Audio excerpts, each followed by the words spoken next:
most important trend in scholarship today is the emphasis that we're placing on the reception of biblical texts. The biblical texts themselves are moot. They don't speak. Like a screenplay or like a musical score, they require an actor or an interpreter to come along and activate them.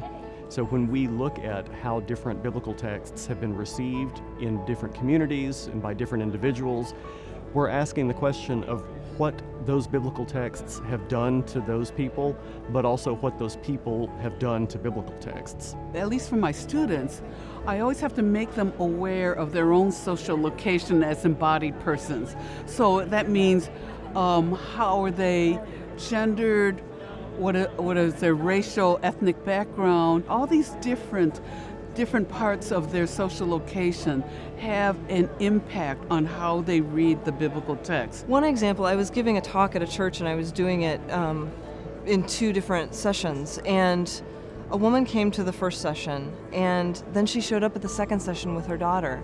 And afterwards she said to me, I wanted my daughter to come and see that we can think differently. We don't have to look at these texts exactly the same way that we've always looked at them. I think the compelling trend in religion scholarship today is the notion of lived religion. You know, we're talking about religion as it actually exists out there in the world. How are people doing this? You know, we have to get away from this idea that people are religious for the 1 hour on Sunday that they're in church.